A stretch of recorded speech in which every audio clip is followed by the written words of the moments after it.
And off on the starboard bow, we have the African nation of Carbomia, a desert kingdom ruled by the controversial military commander Abdul Fakadi. Those two Decepticons have outlived their usefulness to me. I can no longer tolerate them in Carbomia. With all due respect, Your Excellency, Triptychon and Octane have been very useful. They've kept the fanatics and imperialists away from our coastline, Your Worthiness. Hey, yo, what's up, fellas? I got Sage on today, and today we're going to be talking about socialism, communism, and sci-fi. Pretty interesting topic. You want to introduce yourself, Sage? Yeah. Hey everyone. So my name is Sage. You can find me actually on TikTok. My username on there is Sage7646. I guess today since we're going to be talking about science fiction, I'll just start off by saying why I find this topic to be very interesting and how it related to socialism. I mean, it was actually Star Trek and the X-Men comic series that got me into socialism in the first place, because I'm not sure, Preet, if you know much about Star Trek. Yeah, But I have watched a little bit of the original series. yeah, it was basically envisioning a socialist, you could say communist society, after several centuries that humanity achieved with other alien species. And I just thought it was so optimistic, because usually you see stuff like cyberpunk and shows and movies like that where it's very dystopian. And I was just like, there's a show that's saying our future can be good, our future can be optimistic. And I started looking into the theory behind that because I wanted to make it a reality. Oh, absolutely. I mean, the way that we've always envisioned the future sci-fi is very much based on our anxieties in the present and how our world is structured in the present. I mean, whenever we envision the future, really so much we're sort of projecting our present onto the future. And so you can sort of 100%. Yeah. Yeah, and you can sort of see that in how, for example, the Jetsons, back when American capitalism was a lot more optimistic about the future and seemed a lot more stable, envision the future as nice, as a cakewalk. You know, all this technology helps us, and we just sit there leisurely. But around yeah, go ahead. And that's what you also saw with Tomorrowland from Walt Disney. Like, he envisioned a capitalist society that was very much along the lines of the Jetsons. But ironically, it was other capitalists who kind of stopped his visions from being implemented. Like, monorails weren't considered profitable, which was a big part of Walt Disney's idea, which is why his fellow capitalists actually prevented his ideas from taking hold in America. Oh, absolutely. I mean, Disney's a whole can of worms. Oh, yeah. In terms of capitalist sci-fi innovation. He even tried to create like a cultish like town around Disney World if you want to do a deep dive with even a nuclear facility. That's why to this day, I believe that Disneyland still has permits that allow it within Florida to build a nuclear reactor because he wanted to create this like capitalist. And he used Nazis for that. Yeah, Like, it's the people on his project, like Werner von Braun, like, he just got Nazis to help him with all that stuff. I was not aware of that. Good God. Yeah.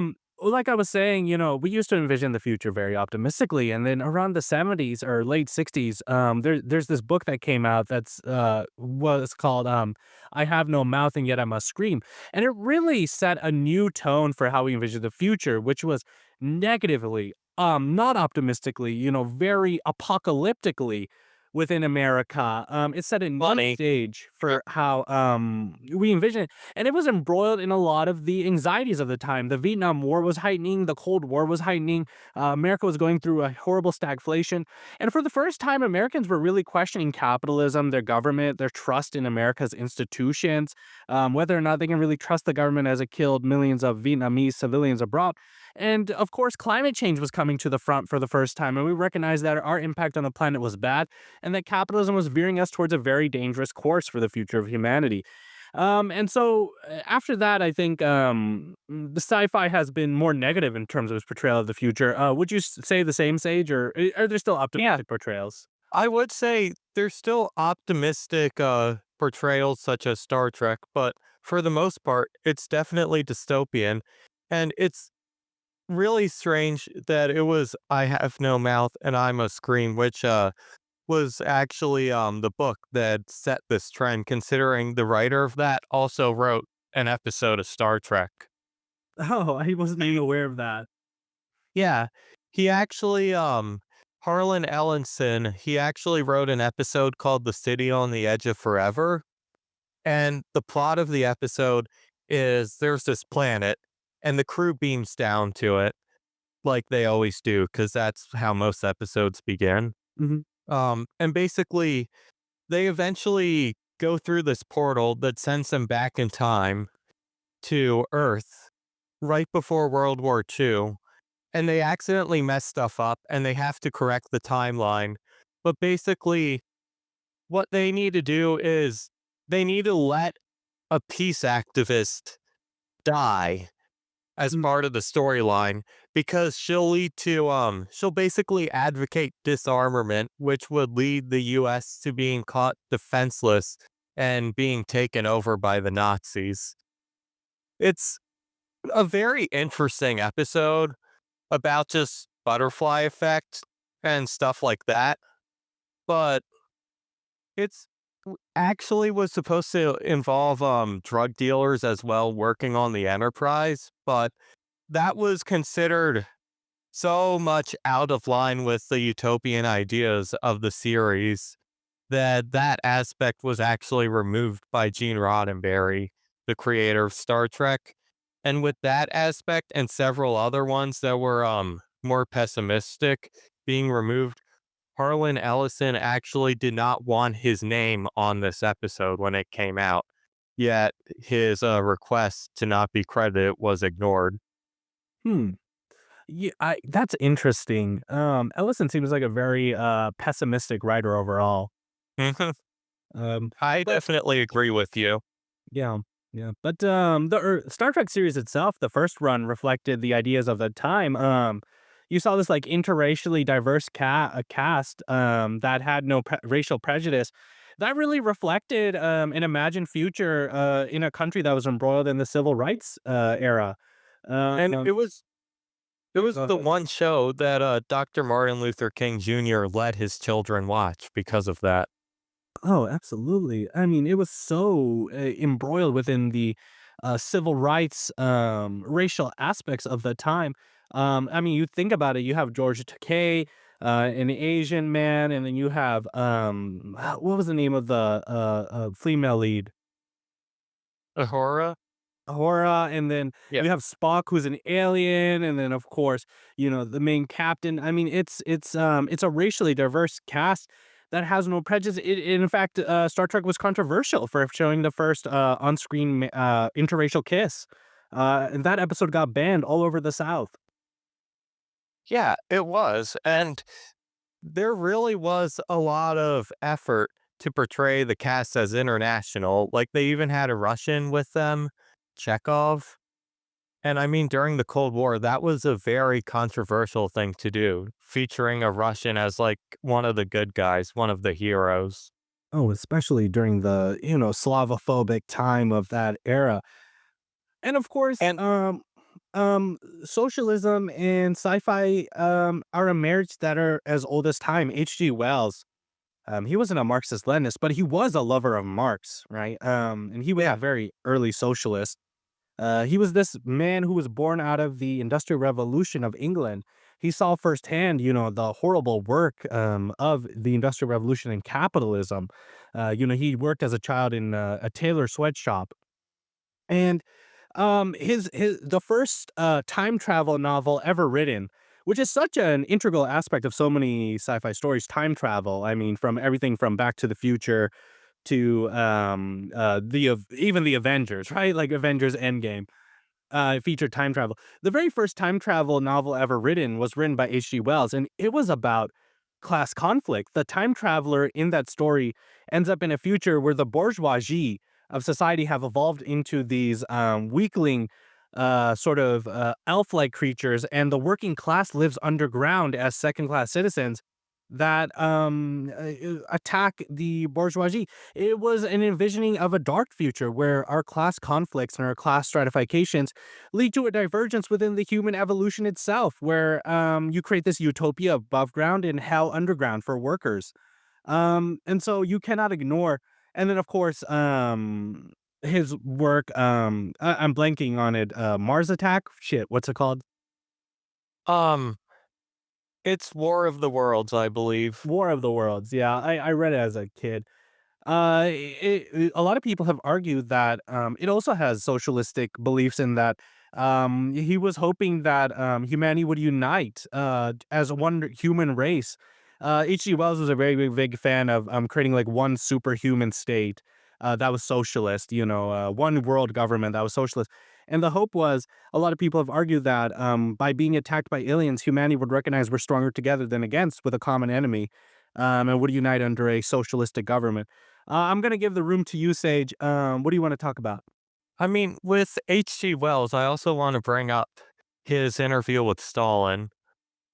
I'm not sure if you've ever read that, but It's a wonderful interview. yeah, it's honestly amazing, I think, because he's very much represents the thoughts of a lot of Western socialists around that time, as in, like, he's not trying to vilify Stalin. He just has disagreements. And that's something that you no longer see. You no longer see a lot of these Western socialists take nuanced approaches. And while I definitely think Stalin presented his points better, and his points were right during that debate they had and that interview, I still think it was amazing that H.G. Wells he wasn't like thinking with like Red Scare rhetoric or anything, but he was genuinely approaching Stalin like you would during a professional interview. Yeah, absolutely. And compared to other fiction writers of his time, like Orwell, he He was actually gave, awful. yeah, who was one of the biggest anti-communists imaginable. I mean, he was a socialist, but he was a very racist socialist that was sort of engrasped within all of the contradictions of English society. And And he sold out all his friends to the British intelligence. he sold out. Yes, yes. He even had Blacklist, where he sold out one of my favorite historians, E.H. Carr, who's a liberal historian, but he was very pro-Soviet. And he wrote some of the best English language works on the Russian Revolution and the Soviet government. And it's very fair. He sold him out to the British government in these documents, saying that perhaps he was a Jew lover or like crazy things like that. He wrote a insanely racist things. So he was a socialist, but he was a very twisted socialist. His conception of socialism was very pro-imperialism. It was a chauvinist socialism. I don't think H.G. Wells really carried that.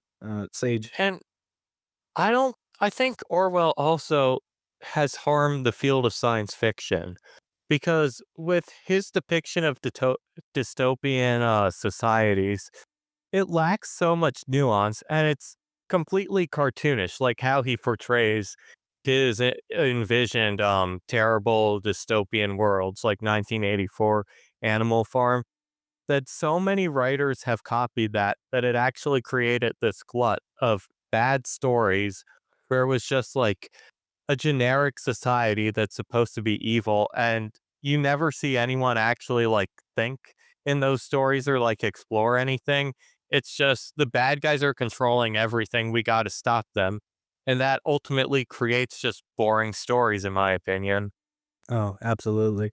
I think the worst thing about Orwell's fans is that they treat it's complete idealism, right?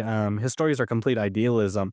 There's no materialist analysis of the Soviet Union or why it did what it did. And their understanding of the Soviet Union comes from a children's novel or a fictional novel written by an English writer. And that's how they interpret the Soviet Union and their worldview and the world governments. I mean, where is the materialism? Where is the historical materialism or dialectical materialism or dialectics. I mean, there is none. It's just a fictional story that they use to frame their views of the world, without any of the nuances of these real world events. It's almost as if like I would try to analyze China through Goldilocks and the seven bears or whatever, the three bears. And people actually do this. That's the thing. Like, people have actually cited Animal Farm to me as like a legitimate source, like a historical document. And that's just one thing I think I'll never understand is why someone would cite something that's an obvious work of fiction as Oh, truth. oh, absolutely, absolutely. It's a terrible way to learn about the USSR and its government. And what's left is like, the USSR had amazing democratic institutions, but those aren't present in 1984. 1984 is this scary society where everybody is viewed 24/7 through a camera lens in their apartment. I mean, that's not how the USSR was like at all. I mean, it leads to a twisted conception of the world.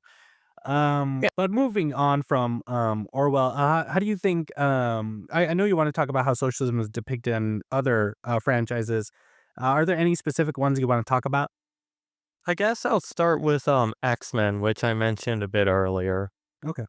In X-Men, I regrettably began my when I was like a young kid, I began like my study of politics from like the lens of just like what I was seeing everyone else say, which is understandable for a little kid. But it led me to honestly an irrational hatred of Russians. And it was basically just bigotry.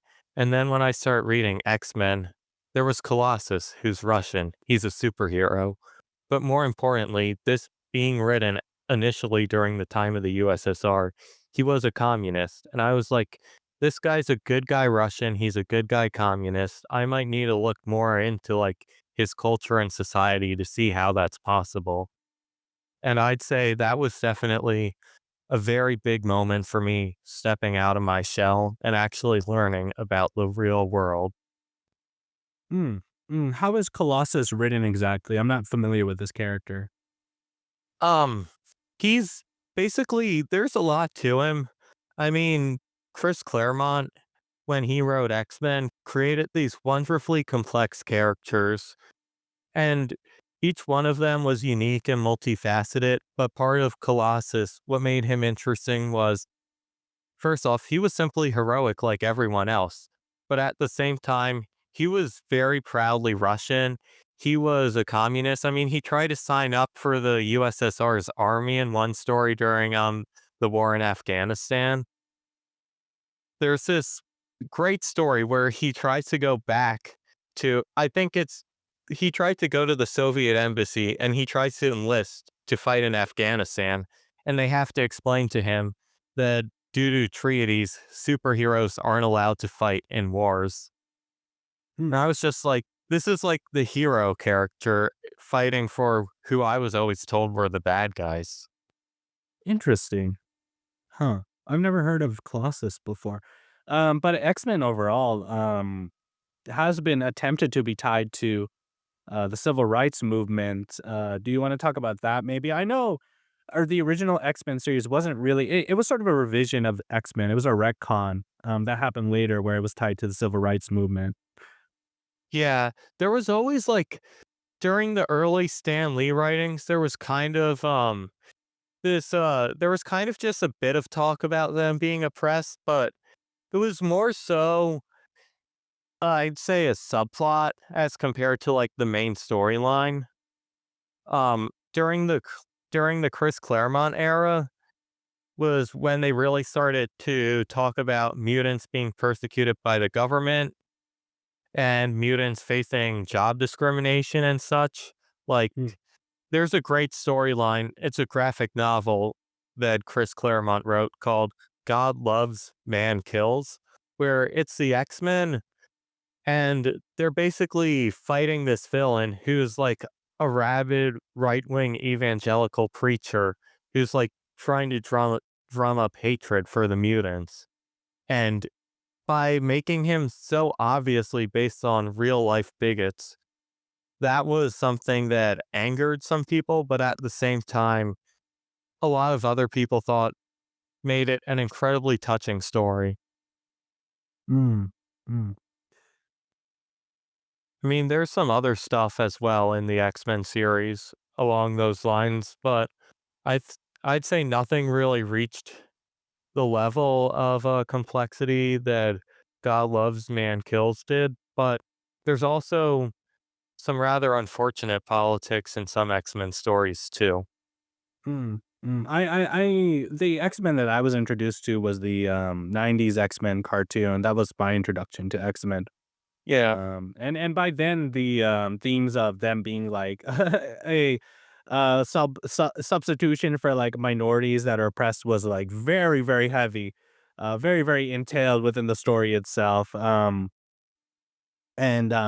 you know, the context makes sense, but it also sort of gets lost on you sometimes because whenever you're making stories about oppressed minorities with fictional characters, it's always tricky because in real human societies, there is nothing biologically different between races or ethnicities, right? Other than like, let's say, like a small phenotype, right? Like curly hair versus straight hair. But whenever you're doing like a fictional substitution for a race, like there was a movie by Will Smith where they did it with orcs, right? It was like a mythological movie, but it was set in like L.A. and Compton, like modern day. And so the minority was orcs. There is actually a big difference, like physically, between these orcs and normal human beings, and it's always dangerous to do that subplot. I think X-Men handle it mostly well, but sometimes Yeah.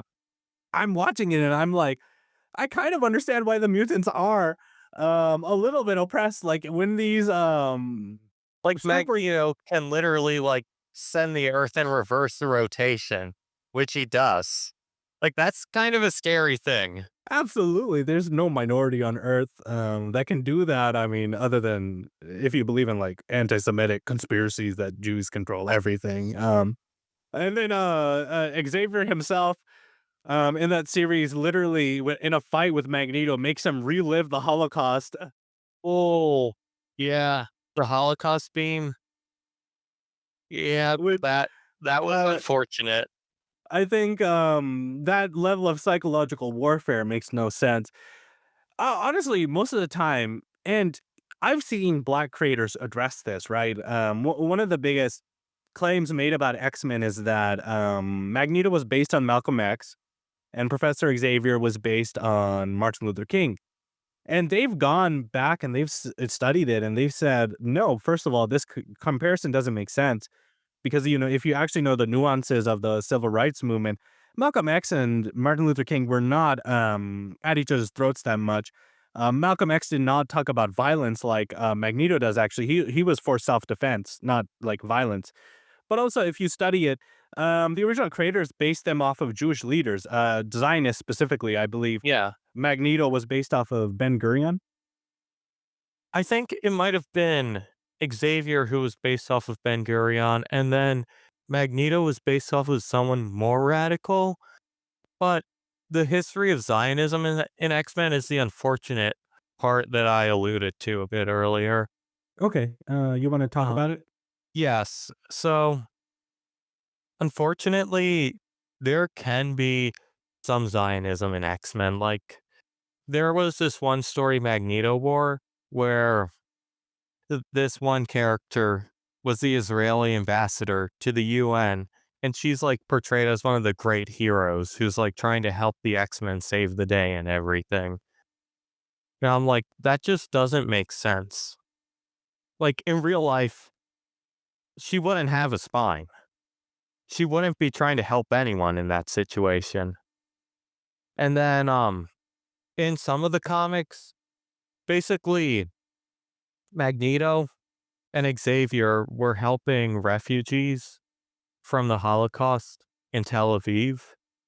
And one of them, this is pretty bad. was Xavier's patient, whom he had a kid with. And that kid later became a superhero, Legion, but he killed a Palestinian child as part of his backstory.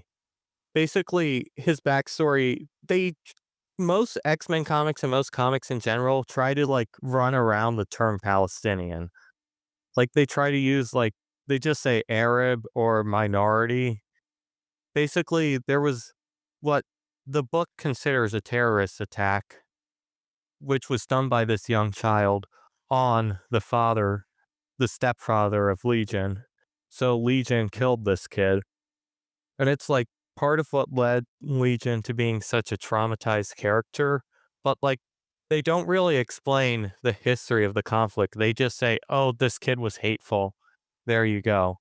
And I think this was pretty unfortunate. There's also, I was reading the official handbooks of the Marvel Universe. There are characters who are supposed to be like generic Middle Easterner characters, but they always say they're part of the Arab minority in Israel. And that's what they say for all of them, even the ones who are clearly implied to be Palestinian. There's like only one mention of Palestine, I think, in Marvel Comics, though. And it's in an X-Men comic where it's the PLO and the IDF are both going after Cable because it's supposed to be just a story about how everyone hates that guy. It's like if the PLO and the IDF can unite against this guy, look how much public opinion is against him. Yeah, yeah. It's sad, really, how sci-fi and this fictional genre in general. I mean, sci-fi is a general term. I don't know. Would you consider superheroes part of sci-fi? Um, I'd say they're very close because superheroes have their own tropes, but they also have a lot more fantasy elements. They don't even some of the characters don't even really fit into like science fiction or fantasy. It's just they have these powers.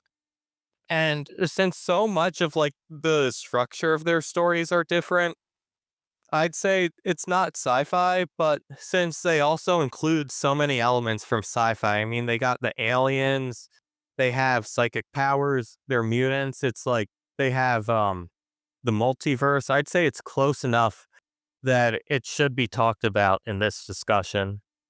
Yeah, yeah, absolutely. Sci-fi used to be proletarian, like when sci-fi used to be socialist, right? Like the earliest writers we alluded to, like H.G. Wells and Star Trek, they use sci-fi to envision a better world for humanity, and to talk about class inequality. But sci-fi and just these fictional genres in general have slowly but surely been co-opted by capitalists, by the right, by the American propaganda machine and the Western hegemony.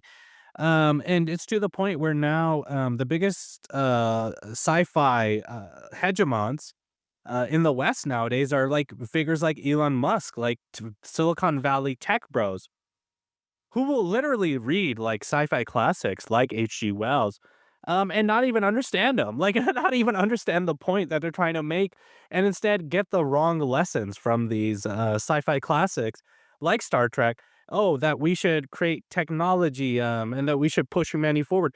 But the thing is, when H.G. Wells and these past sci-fi authors talked about the advancement of technology, they didn't imagine technology as utopianistically solving all of humanity's problems.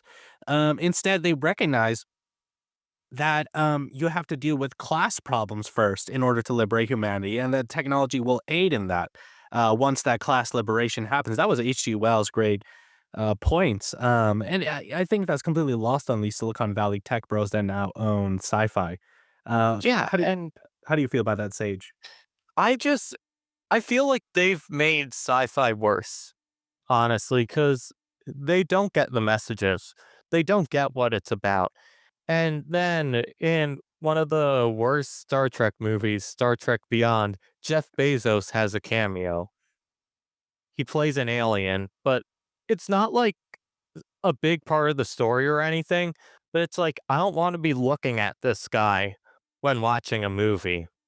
No, absolutely. Absolutely. And then in Star Trek Discovery, there's one scene where one of the characters talks about the great thinkers of humanity and mentions Elon Musk.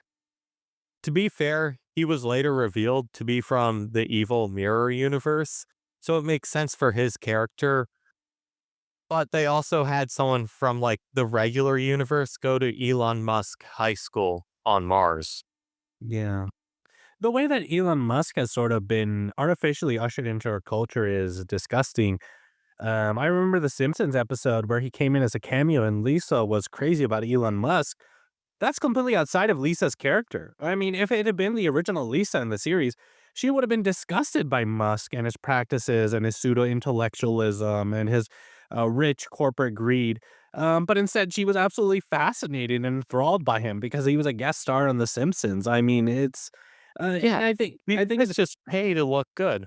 They just pay to look good on these shows. no, absolutely. I think the way that these people have grabbed a hold on the cultural hegemon is artificial. Also, while we're on this topic of chauvinism within sci-fi, I do have to mention in Transformers, in one episode, there's the Socialist Democratic Federated Republic of Carbombia. Uh, Oh, that. I know exactly what you're talking about. That episode led um the one of the voice actors, who was also the voice actor for Shaggy and Scooby Doo, to leave Transformers because he was of Libyan descent. Absolutely, because it's a very obvious parody of Gaddafi. It's ruled by Abdul Fakani, and there's even when the episode transitions into the city or the country, the Socialist Federated Republic of Carbombia, there's a little plaque that says population 40,000, no 4,000, camels 10,000. So Yes, yes. I know all about that episode. Yeah, um, it wasn't good. it's definitely Yeah. interesting, but yeah. Our superheroes have also been used for war, guerrilla struggles. Do you want to talk about that? Yeah, I mean, one example that comes to mind of superheroes being like actually inspiring or like being on the right side was there was an issue of The Flash where he teams up with Fidel Castro. Basically, someone did a TikTok about this recently. One of our friends did that. I'm blanking on who right now, but Nelson there, Mandela.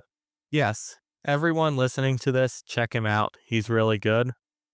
Basically, there was this arc that was like an event, which meant that every comic in DC had to follow it. And part of it was there were these aliens who were trying to take over Earth, and they were shapeshifters.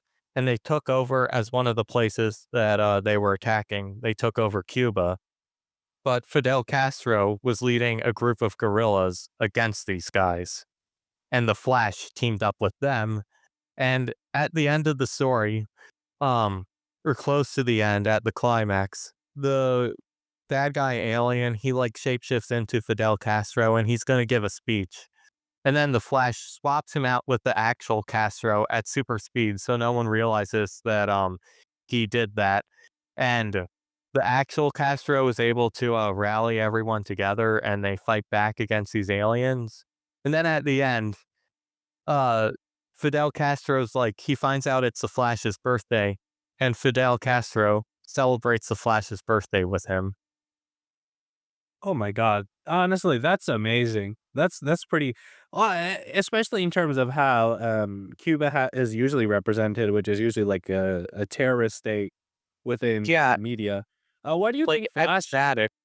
Yeah, why do you think I, Flash of all people fought with Castro?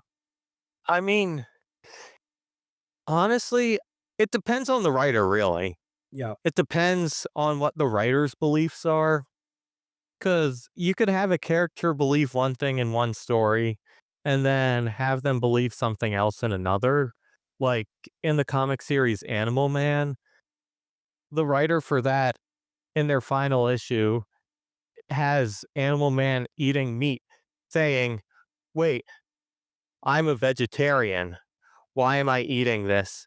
And then what happens is the writer of this, Grant Morrison, who basically shows up in the comic in their final issue, says, no, you don't have any thoughts, any opinions. I'm your writer, so I get to decide what you are. And that, I think, sums up pretty well the philosophies of a lot of comic characters. It's going to depend on what the writer believes. So I don't think The Flash has before or after been ever as political. Um, I just think that it was because of what the writer believed and what the writer wanted to put in the story. Absolutely. Was it Wally or Barry? It was Wally West. I mean, Okay. Barry Allen's with the police force, so I don't know about him. He's a little sus.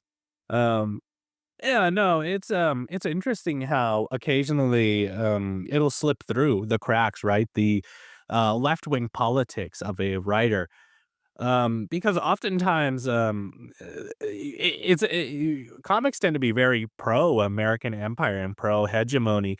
Maybe like during World War II, they might have portrayed the Soviets a little bit better than you. Yeah, like there are stories where like Submariner has to like work with Soviet soldiers. There's a storyline where he actually has to deliver a message to Stalin.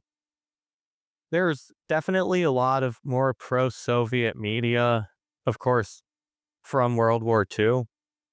And that's definitely, I think, one of the few points where we see that. Yeah, because during World War II, we were allowed a little bit breathing room in the American cultural space for the USSR since we were allied with them.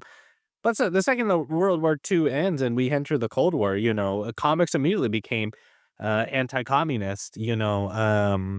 As you were telling, Red Skull went from Nazi to communist. Yeah, that whole series was probably one of the worst comics I've ever read. So it began when Stan Lee during the 50s wanted to revive superhero comics because superhero comics were actually banned because rather than looking at like actual material conditions as the reason for rising crime rates, what people did was they looked at this book called Seduction of the Innocent, and which put the blame on comic books. So that led to comic books and superhero comics especially dying out.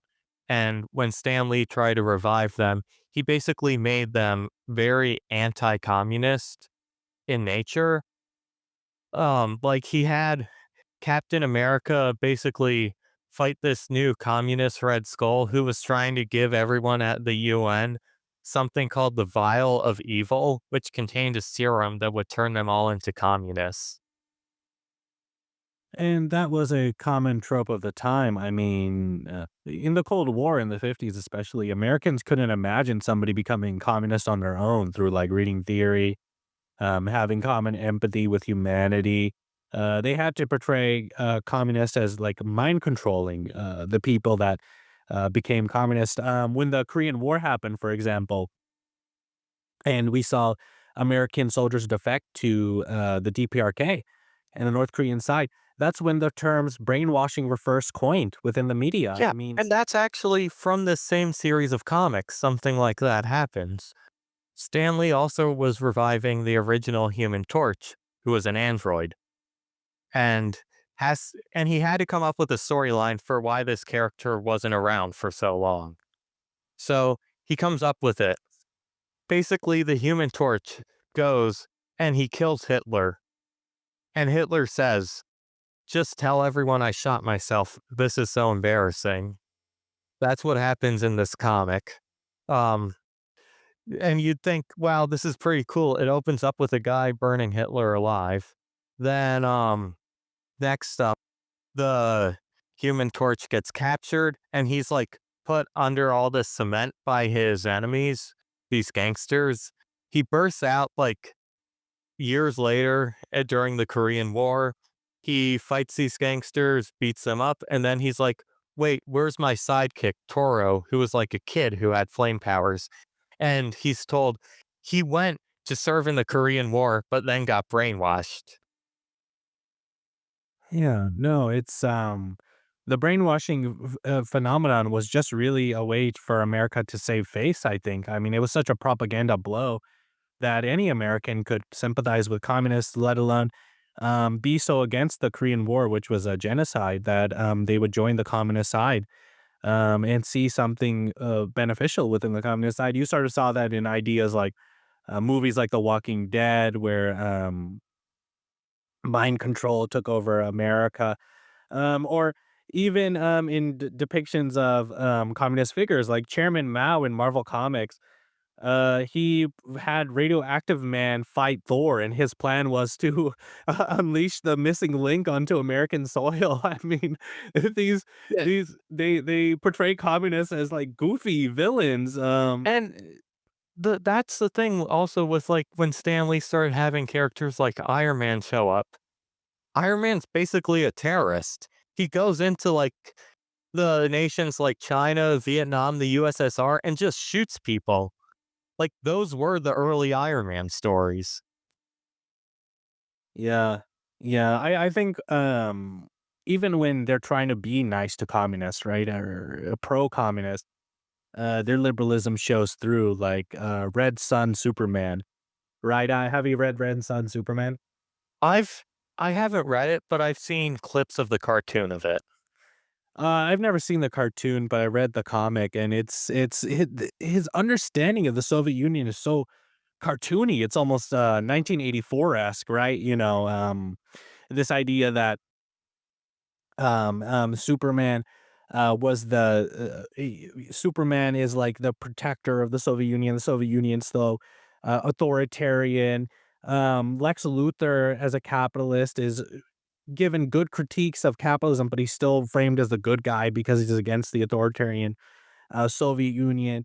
And Stalin is doing these purges. His son is mad at him because Stalin's getting him out of the political box, which there was no such thing as nepotism on that level within the Stalin era Soviet Union. There was little to no nepotism within the Stalin era Soviet Union. It's all these anti-communist ideas, but the liberal author feels as though he's doing communism justice. It's absurd.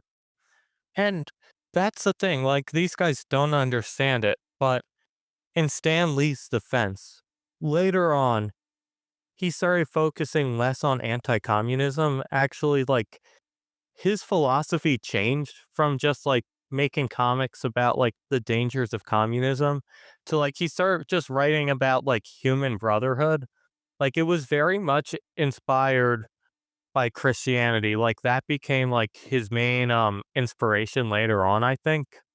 And he just starts talking about how like humanity is all one brotherhood. He actually wrote in the letters column once about how he didn't think it was appropriate to portray the USSR as like these enemies who are trying to invade the US.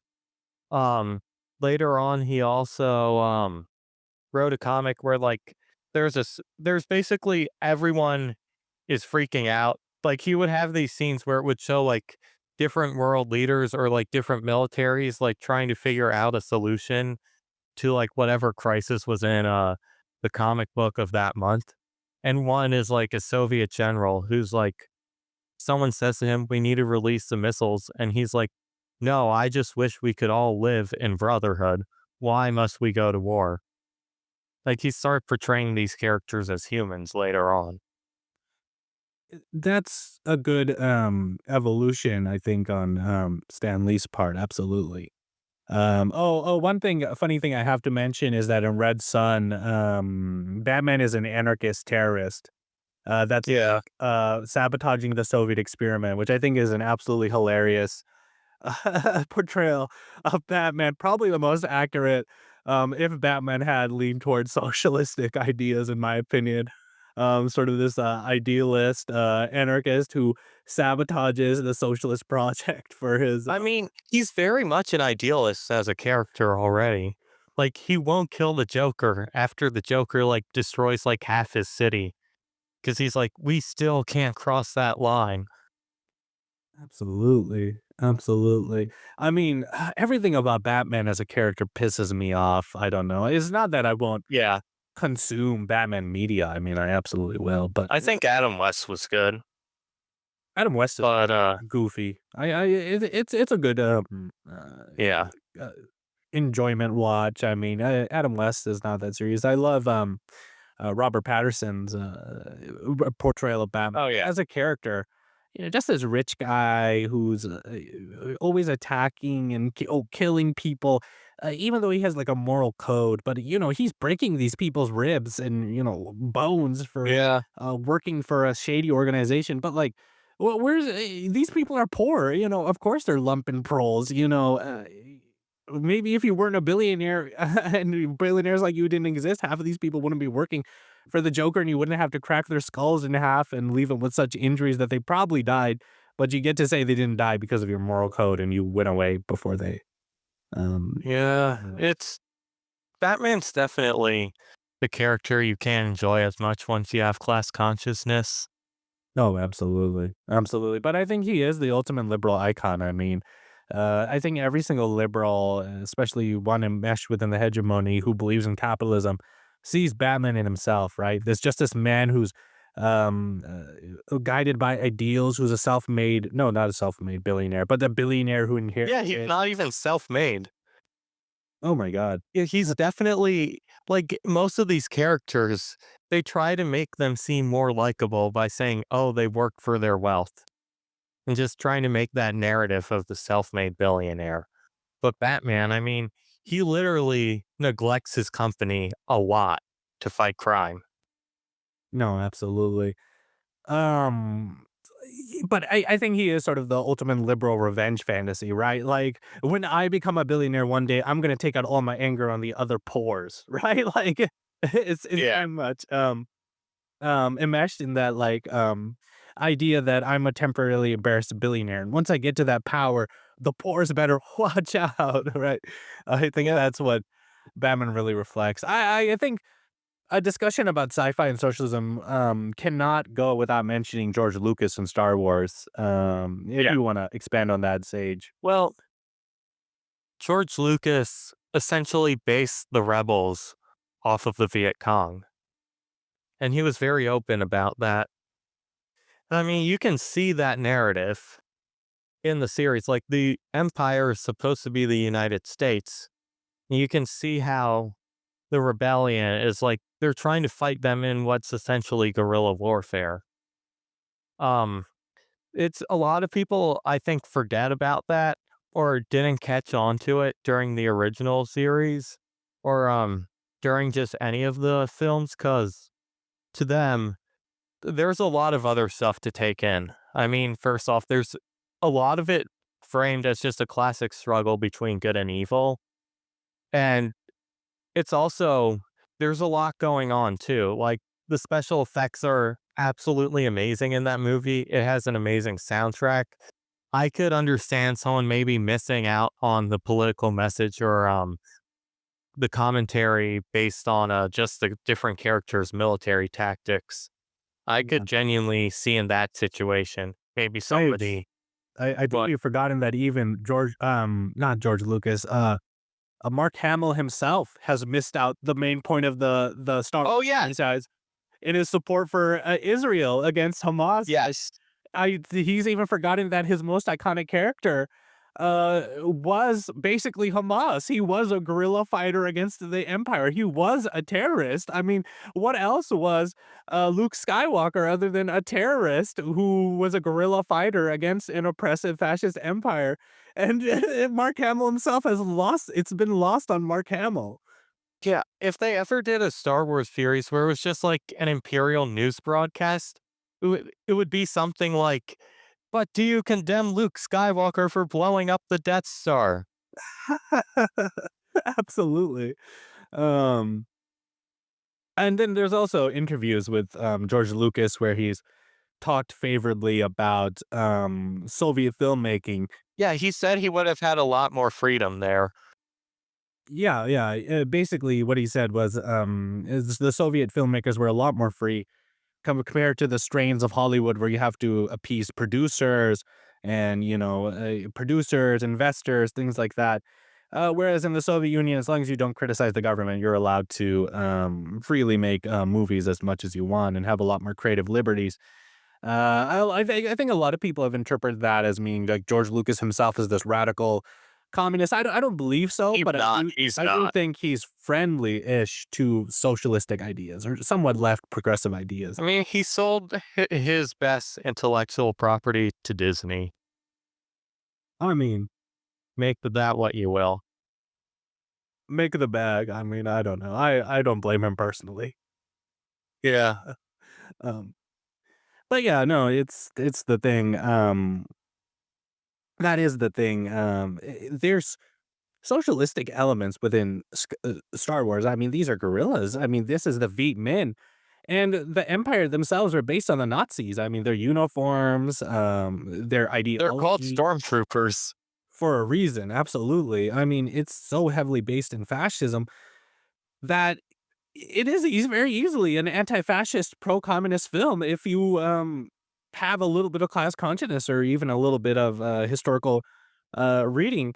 But it's lost on viewers and it's lost on the actors that play them themselves. I mean, it's insane. Yeah. And if we're gonna be talking about Soviet science fiction, there's something I want to bring up. Are you familiar with Soviet wave? A little bit. Yeah, so I can't speak too much on actual science fiction produced in the USSR.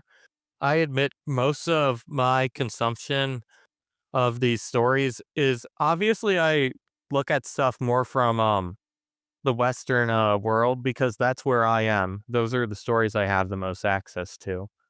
But from what I saw, there were definitely there was a thriving science fiction community of artists, like writers and film directors interested in science fiction within the USSR and the Eastern Bloc. But my experience so far has been with something that's really fascinated me, Soviet wave, which is basically just like people looking at mainly the USSR space program, which I consider to be very science fiction-esque because they also draw on a lot of art that was like portraying like more advanced space machinery, moon colonies, all that, and basically saying we were robbed of this bright future.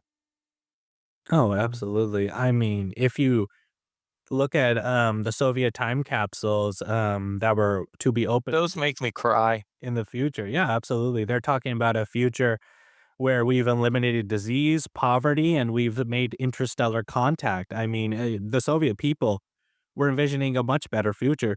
And of course, the Soviet Union as the first nation to reach for the stars in Sputnik. I mean, that impact on sci-fi and our imagination with how we Yeah. interact with space Like cannot be understated. they had like one of the earliest high quality sci-fi movies called Cosmic Voyage.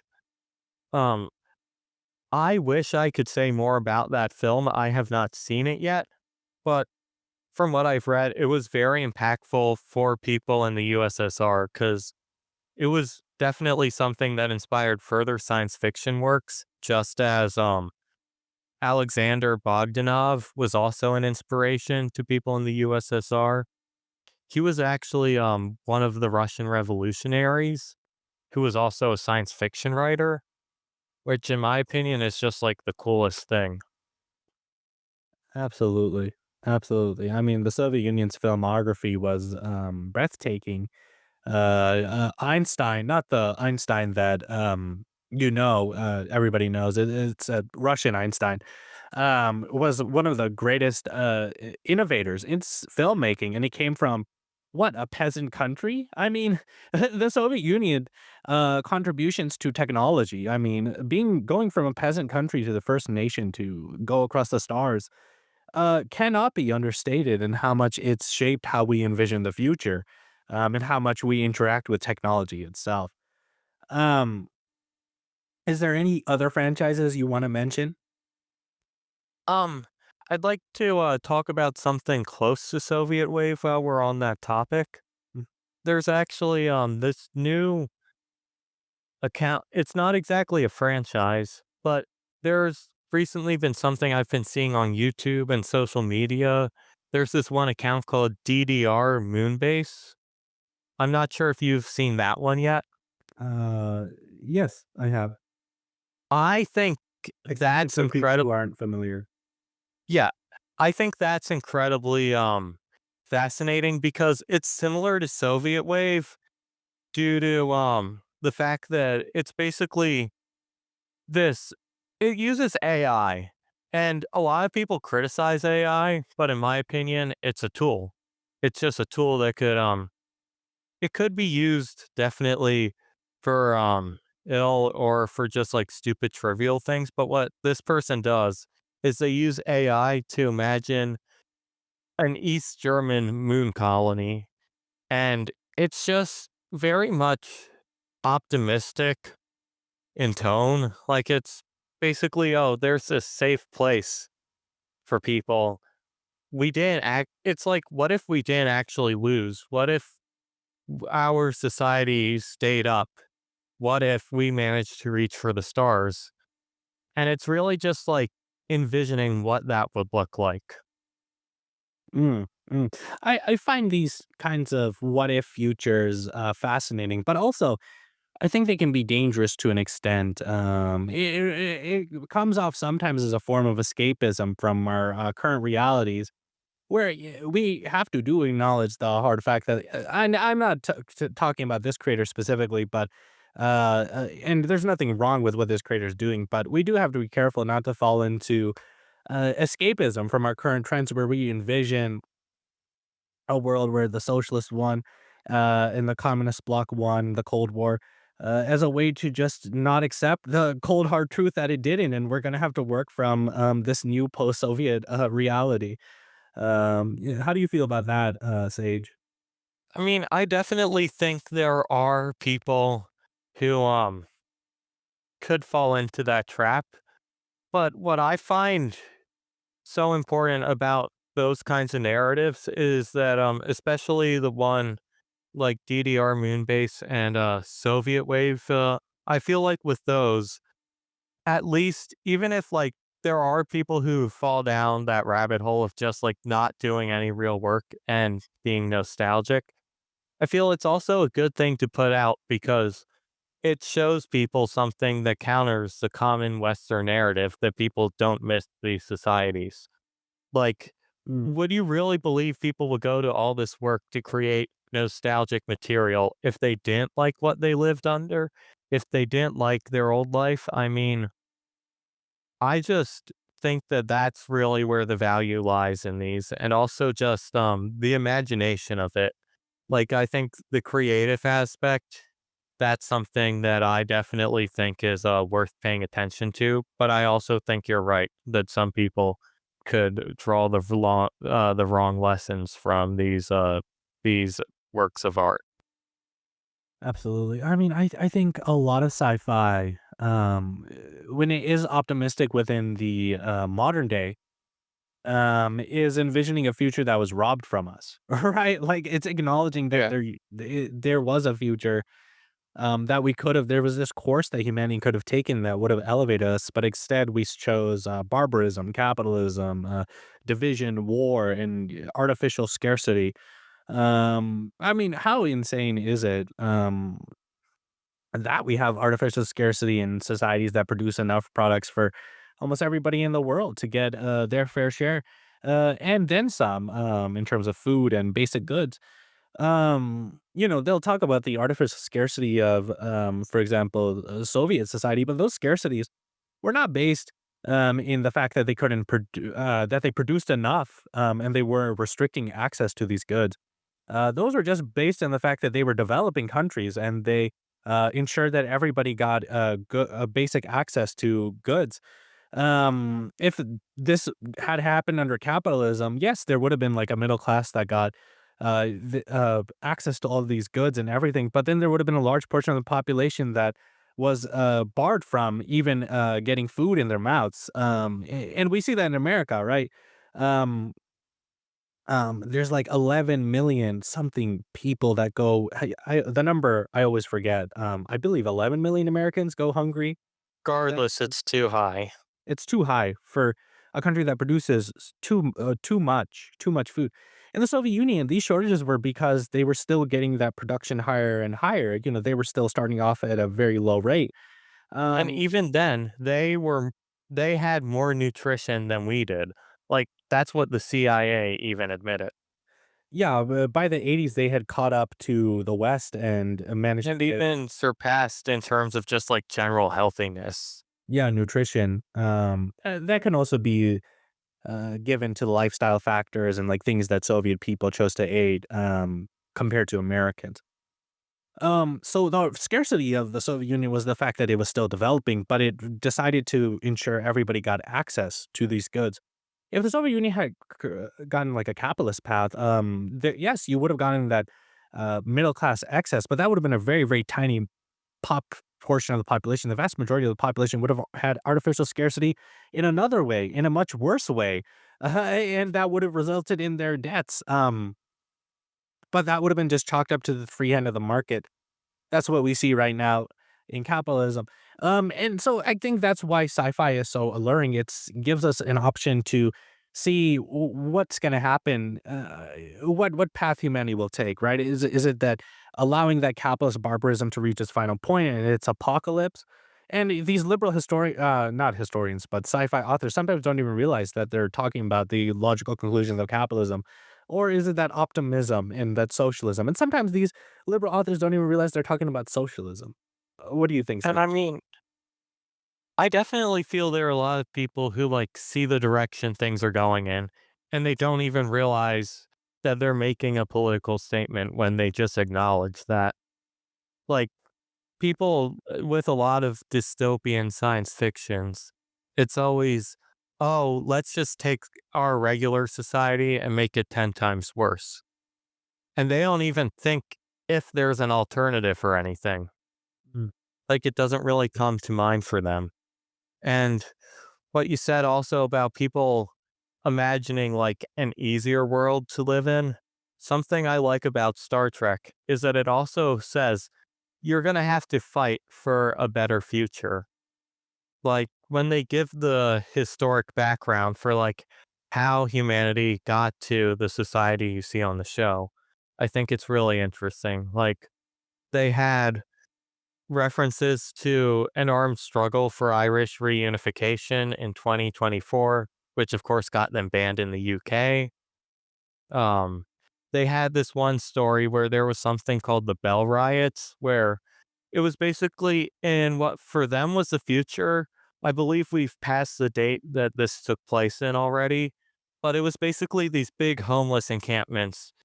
And they talk about artificial scarcity in that story. And something they bring up is that with a lot of the people in there, it's not that their illnesses were untreatable. It's just that they couldn't afford the treatment, which is why they ended up homeless and then in these encampments. But basically, in the episode, when the characters time travel back to this time, they have to take part in a riot led by homeless people in order to set the timeline on the correct path. And then eventually in the movie Star Trek First Contact, they basically say they basically say in that one that after a nuclear war, that's going to allow humanity to unite easier. And I should preface my description of Star Trek First Contact by saying it basically fits the Posadist worldview.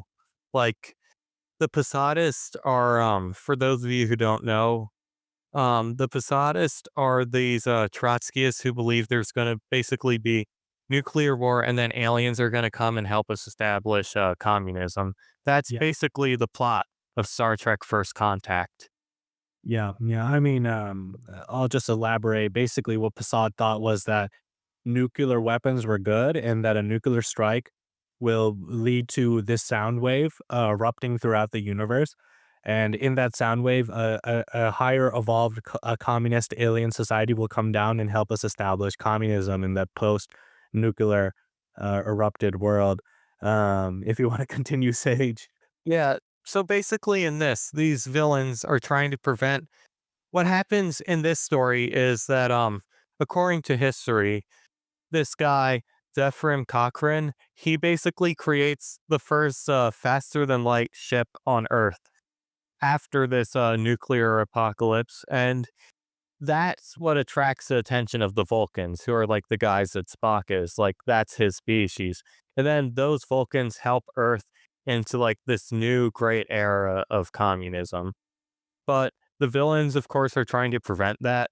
So the heroes have to go back and basically ensure this flight goes on, which attracts the attentions of the Vulcans. So rather than like a sound wave attracting aliens, in this, it's faster than light travel. That's interesting. Star Trek says that we should let Trump launch the nuclear launch codes, basically. There's something I want to bring up when you say that. They, during the pandemic, took a very anti-Trump stance, and they started having essays by fans on what they thought of like politics and the world, and like people talking about how like Trump's people shouldn't do civil war. But one of my favorite ones was they had a guy called the Star Trek Communist on the actual website for the show talking about how Star Trek is like a great example of communism, which they had to then take down because of people like, I'm pretty sure just like the corporate guys who oversaw the website had them take down this article about communism from the official Star Trek website. That's fucking hilarious. That is fucking hilarious. I mean, why do you think fans of these franchises have such a hard time interpolating the socialist undertones of these series? I think, first off, we don't teach people in this society to think deep. We just tell them that when watching TV, you have to turn off your brain. And a lot of people just watch shows for not the actual messages or what the characters have to say, but they watch them because they think the special effects are cool or they like the fight scenes. And that's because that's what they're taught to look for in a series. They're not taught to look for the lessons and the messaging. They're taught that, oh, you watch a TV show because it's exciting or something like that. Yeah, yeah, that, and also I think very often they just reflect their ideology onto the socialist themes themselves, because everybody deep down every single worker logically is a socialist. I mean, socialism makes the most sense for anybody who's working class. But you get taught constantly through what, two Red Scares, and I've had Lumpy Louise on the podcast before. She argued that we've had a permanent Red Scare since the Gilded Age. Uh, I would agree on that. yeah, yeah, I really liked her argument. This culture has made socialism and communism such a dirty word that when people see socialist and communist figures or themes within their sci-fi shows, whether it's Star Wars or Star Trek or Marvel, what have you, X-Men, um, they, instead of recognizing it as socialism, reflect their own ideology onto it, because every single group within America believes in sort of a fake revolution, right? They believe that their own ideology is the fake revolution. Conservatives believe that their ideology is the fake revolutionary ideology. Liberals are more prone to like you could say like quote unquote establishment or how things are there, but more progressive minded liberals believe themselves to be the heart of the revolution, and so they'll watch Star Trek and they'll be like, yeah, this is a story about Bernie Sanders, or they'll watch Star Wars and they'll be like, yeah, the rebels are Bernie Sanders. Um, but it's because we have been trained not to recognize what socialism and communism actually are. We always, with the American working class, is always trained to believe that fascism is socialism and communism. That's the greatest thing about fascism. It takes the aesthetics of revolution and socialism and uses it to preserve capitalism. That's what I'll say. Yes, I mean, they were all very explicit about that. Like the Nazis actually said they made their flag red so they could attract people from the socialist groups. Yes, because the German Germany and Austria and all these countries, Italy had some of the strongest communist movements in Western Europe. Germany was more social democratic, but Italy, for example, had one of the biggest communist parties in Western Europe. After the post-war period, I believe about 1.1 million members. I mean, it was an insane number. And the only reason they didn't take power was because the CIA had to work very hard to keep them out. Absolutely. I mean, there were also issues with these communist parties. I mean, the Italian parties really lacked a concise plan and often was bad at keeping in tap with the working class movements. If you want to learn about that, you can read Clara Zetkin's "What Is Fascism and How to Fight It." I believe that's what it's called. Um, And I'd also recommend for anyone who wants to read more about that, um, of course, there's obviously Gramsci, Antonio Gramsci. He was one of the Italian communists. mm, He's an incredible writer if you just want to see what people within the party said. There's always declassified CIA documents, which are fun because it's basically just admissions of guilt. Um, then I'd say there are two books if you want to read about like the trajectory of the party after they were sabotaged by the CIA and other intelligence groups to the point where they basically reformed as a social democrat group. The book Euro Communism, which was written by all the people who were in favor of Euro communism, like all the big thinkers of that movement, to see what they have to say, I'd say read Euro Communism. And then read after that Euro Communism is Anti Communism by, not sure exactly how you pronounce his name, Enver Hoxha, um, former leader. Enver Hoxha. Hoxha, thank you. Enver Hoxha, who was the leader of Albania. He wrote a very good piece on these organizations. Yeah, and it's Clara Zetkin, "The Struggle Against Fascism." But yeah, I don't know. It's just because the communist movements in the West have faltered so much, and been because Marxism in the West has had its balls cut off so much by Euro communist strains, the anti-totalitarian strains you could call them, quote unquote, which really just means pro-Western imperialism strains. Because, for example, the Frankfurt School directed more criticism of the Soviet Union than it did ever at the colonial empires of Britain and America and the West. And in fact, in some cases, the Frankfurt School defended the liberal West and democracies despite being, quote unquote, Marxist. Because Yeah. people within the West have been either presented by these Western Marxists. Oh, also Western Marxism by Domenico Lacerda is a good book. I've been reading that. I highly recommend it. Um, because they've either been presented by these faux pas Western Marxists who don't really offer a real revolution, or because they've been told that socialism and communism are dirty words, they reflect the wrong notions from these sci-fi films and franchises, and believe that it's actually theirs, and that's how you end up with the fascist Star Trek, fascist Trekkie, or the Mark Hamill, "I love Israel" tweet. Yeah, and that's why one of my favorite stories with Doctor Who is a short story called Closing the Account. It's basically a very, very, very not subtle at all pro Stalin piece of work. So basically, the Doctor, who is the character Doctor Who follows, has a companion who joins him named Ace.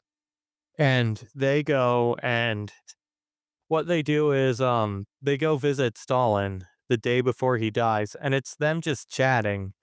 And they're like, Stalin, someone's gonna basically poison you. And they're like telling him this stuff, and he Stalin basically says, okay, I know this, and then he as this goes on, they're basically just it's basically just a conversation with Stalin, and that's essentially the storyline.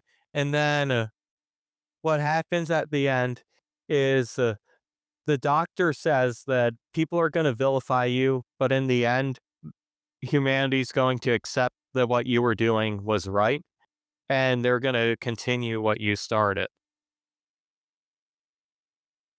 Holy shit. I always knew that Doctor Who was based, but I never knew it was that fucking based. That's amazing. Yeah, I mean, there was a story called Kerblam, which was terrible. It was basically one that was just like pro Amazon propaganda about how it's okay to exploit workers. That was the message. But overall, Doctor Who, yes, it's very based. The third Doctor, who was basically, for those who aren't familiar with the show, the Doctor has multiple incarnations. The third incarnation, the third Doctor, said he was Mao's friend in an episode because he's meeting with like a Chinese ambassador, and he's just like, "Oh, I'm an old friend of Mao's, by the way." That's And then Malcolm Hulke, who was one of the writers for Doctor Who, one of the very prominent ones during the early years, was actually a member of the Communist Party. that makes sense. That makes sense. And of course there's things like for example, you know, Lucy Liu from the I Love Lucy show. As an actress, she was very heavily involved with the American Communist Party before she ever became famous.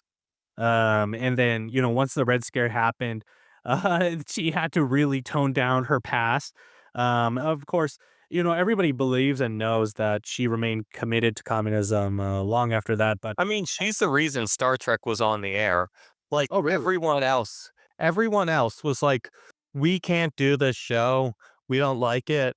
Like they were very much like skeptical of the show because of its political views, and also not just even the politics of it. They were just like, "We don't know about a new sci-fi show," but she was like, she went to her studio and was like, "We got to greenlit this show. It's going to be great. It's going to be incredible." And when executives were like, "We don't feel comfortable with some of the messages," she was the one who told them to just shut up. Oh, damn. Oh, also, I don't know why I called her Lucy Liu. Her name was Lucille Ball. Um, I remember my one of my teachers was even saying as like a propaganda sort of to assure the public that she wasn't communist. Her manager even said the only thing red about her is her hair. As like a sort of a way to skirt her Yeah. involvement with the American Communist Party. Um, and then there's, of course, Monty Python. The British franchises often had socialists because the writers and actors in Monty Python were very heavily, they weren't Marxist, but they were very heavily anarchist and anarchist inspired. Another franchise I can think of is, of course, The Watchmen. The author of that was a very heavy anarchist and opponent of American imperialism. I mean, there's just a lot of leftism that has contributed to such great franchises. Do you want to talk about? I know you wanted to talk about it before, but Chinese Communist Party Transformers. Yes. So the Transformers series was very popular in China. The Michael Bay movies, that is. Like people just loved those movies. They were blockbusters. Everyone was into Transformers. In fact, there was a lot of talk within Hasbro about marketing towards a Chinese audience primarily because Americans have such little disposable income, while Chinese consumers are generally better off in terms of disposable income and what they can spend. So Hasbro, of course, pivoted to a Chinese market, which actually led them to doing something that I think is pretty cool. There was a show on one of the stations owned by the Communist Party of China called Neza, and Transformers did a collaboration with them, and Hasbro made official figures like Transformers. Basically, these characters from this show Neza, they made official Transformers of them. Like, they made them like, "Oh, this one can turn into a car, or this one can turn into a drill now." Even though in, like, the regular show, they're just, like they're not Transformers or anything, they're just, like, ordinary people with special powers. But the fact that Hasbro made Transformers for essentially the Communist Party of China, I just think is such a cool thing. No, absolutely. Do you know if the show has any like socialistic themes? I think it's a children's show from what I can understand. Um, I don't believe that it has any such themes. I mean, I could be wrong about that, but I think it's just a show that they put out so kids could have something to enjoy. Like the Communist Party was just like kids just need a show to put on and they need something that they can just sit back and enjoy. I think that was ultimately the story behind the making of that television series. Yeah, and I doubt Hasbro would really allow heavy socialistic themes in their shows.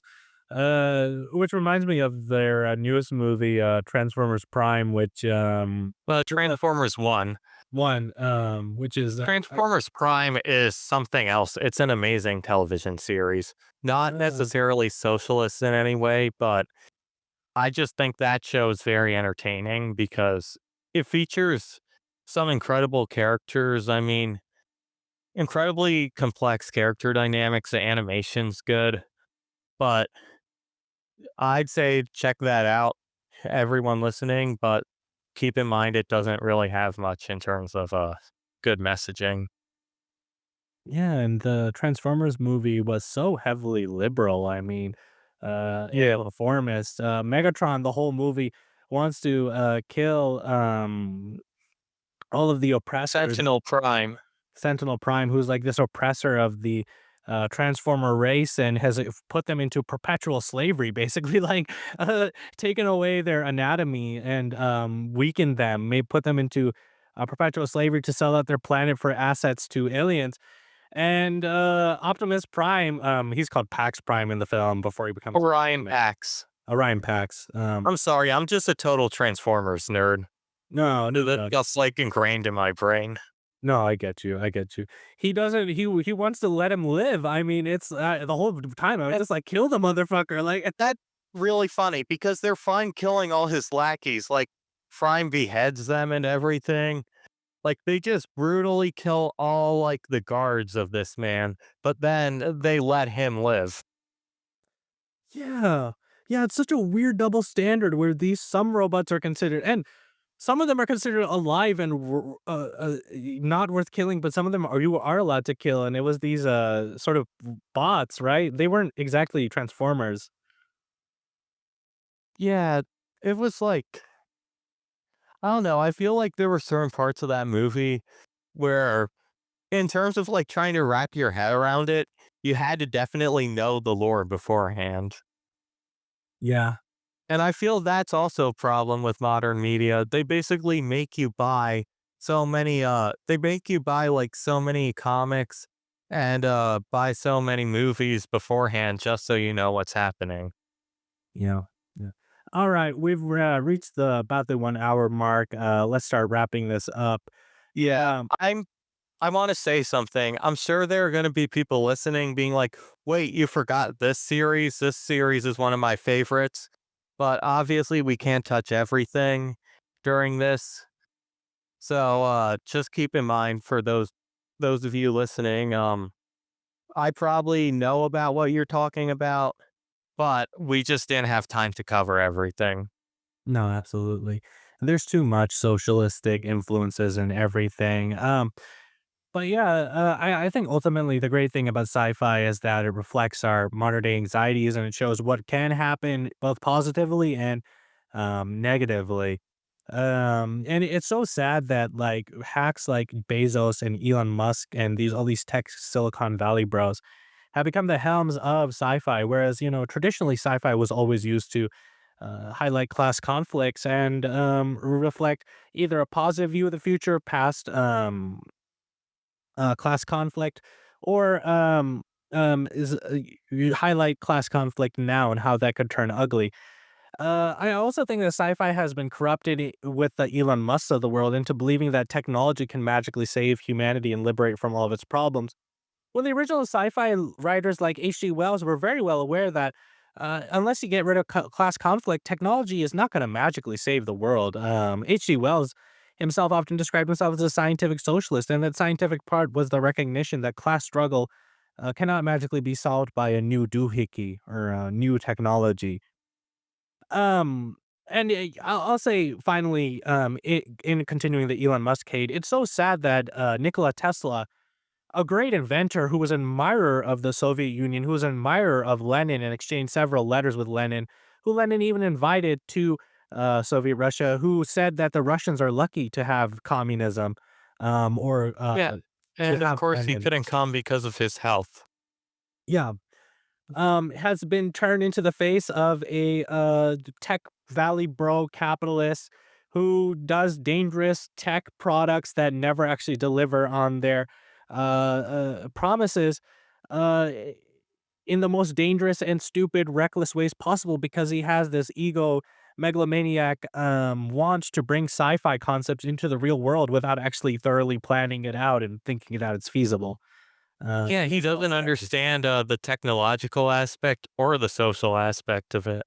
Make sci-fi great again. And then Sage, do you have any concluding remarks? Um, I don't know. I'd say to everyone listening to this, first off, if you really like some of the works that I've mentioned or you want to explore them, go ahead. If you don't want to buy it from some of the companies, because certain companies like Marvel, which is owned by Disney, are currently being boycotted due to their association with the state of Israel. I mean, at the current moment, I'd say go to a library to find these works. If you can't do that, ask a friend. If you can't do that, well, I don't think that it would be appreciated if I recommended piracy on here. So I'll just say piracy exists. I'm not recommending it or anything. I'm just saying it exists. And also, if you have a good idea for a story, go ahead, write it.